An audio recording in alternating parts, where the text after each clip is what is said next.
Bonjour, Philippe Jean-Louis, professionnel de l'immobilier dans le 16e arrondissement de Paris. Quel est le rôle d'un notaire dans une vente immobilière? Alors la première des choses, c'est que le notaire est un officier ministériel. C'est lui qui va rédiger, dans 90% des cas, la promesse, c'est-à-dire l'engagement. Il va mettre sur papier le prix, l'objet de la vente et tout un descriptif complet de ce que vous allez acheter ou de ce que vous allez vendre. Il va s'assurer de la véracité, de l'intégralité du dossier qui est transmis pour, par exemple, que ce ne soit pas un locataire qui ait mis en vente l'appartement qu'il occupe et que finalement vous ayez perdu du temps. Donc une fois qu'il a rédigé la promesse et avec tout le travail qui est en amont, il faut savoir qu'en France, très souvent, on se plaint de la lenteur administrative. Et bien pour les notaires, c'est à peu près la même chose. À la nuance près que cette lenteur permet au notaire, que ce soit le notaire du vendeur ou le notaire de l'acquéreur, de vérifier la véracité de l'intégralité du dossier. Il ne s'agirait pas qu'il y ait une erreur, que vous achetiez le lot numéro 17 alors que c'est le lot numéro 27. Une fois que la vente serait enregistrée, eh bien vous seriez bien embêté parce que vous seriez propriétaire du lot 27, vous occuperiez le lot 17, je ne vous raconte pas, si vous deviez revendre derrière l'appartement ou la maison. Enfin, en l'occurrence, quand il y a des numéros de lot, c'est qu'on est en copropriété, donc il s'agit plutôt d'appartement. C'est également lui qui va recueillir les signatures électroniques ou pas, puisqu'aujourd'hui on peut faire des signatures électroniques même dans un achat de votre résidence principale ou résidence secondaire. On peut organiser une signature à distance. C'est un des points positifs du monde moderne dans lequel on habite. On garde quand même le côté humain, puisque vous allez avoir un contact au moins téléphonique, vous allez le voir au moins une fois, et après, plus la peine forcément de se déplacer, on peut faire une signature à distance. Les logiciels sont tout à fait adaptés, et il y a des contrôles d'identité qui permettent de valider les signatures à distance. Très souvent, une question qui est posée, c'est qui paye quoi?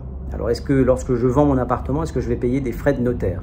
Alors la réponse est non, vous ne payez pas de frais de notaire sur l'enregistrement de la vente, c'est votre acquéreur qui lui va payer les frais de notaire. Quelle est la quote-part pour le notaire ou pour le gouvernement? Très souvent on a l'impression que le notaire, entre guillemets, se goinfre, c'est pas le cas, il a une infime partie des frais de notaire, on ne va pas les plaindre, mais c'est un vrai métier, et la plus grosse partie va à l'État. Est-ce qu'il faut prendre un ou deux notaires? Alors ça, il y a du pour et du contre.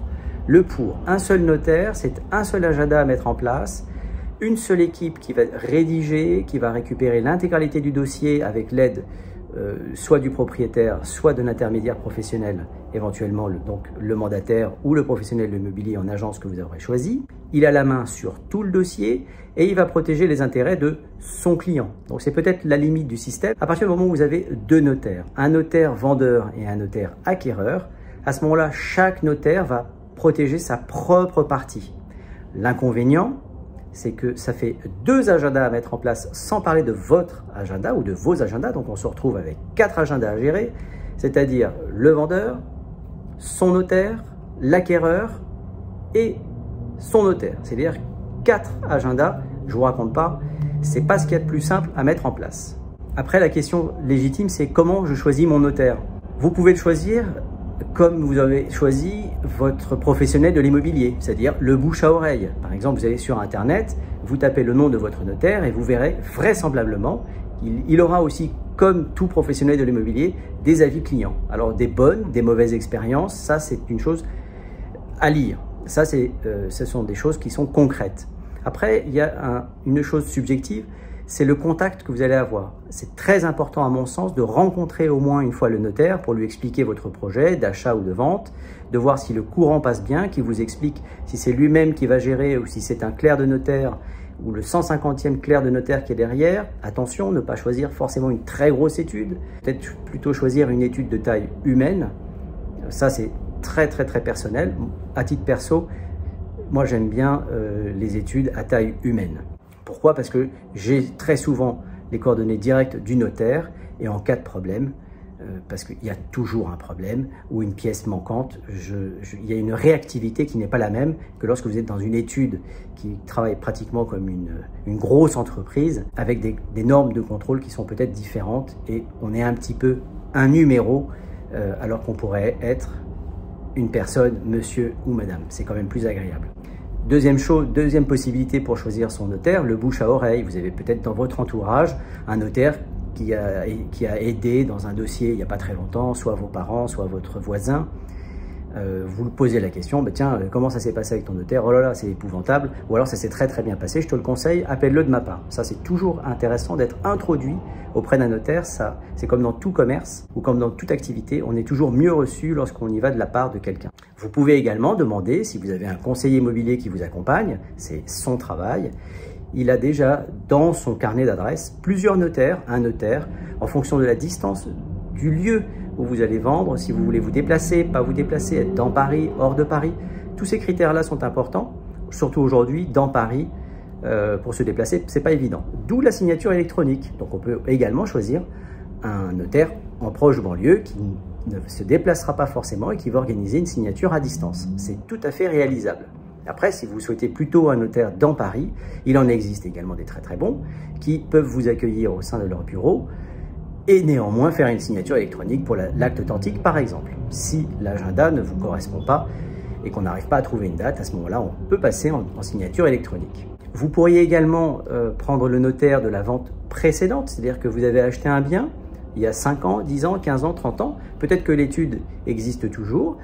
Ils ont l'intégralité des minutes, c'est-à-dire tout le dossier, toutes les pièces, l'intégralité du dossier est déjà dans les archives, donc pas besoin d'aller rechercher d'autres pièces, on fait juste des mises à jour.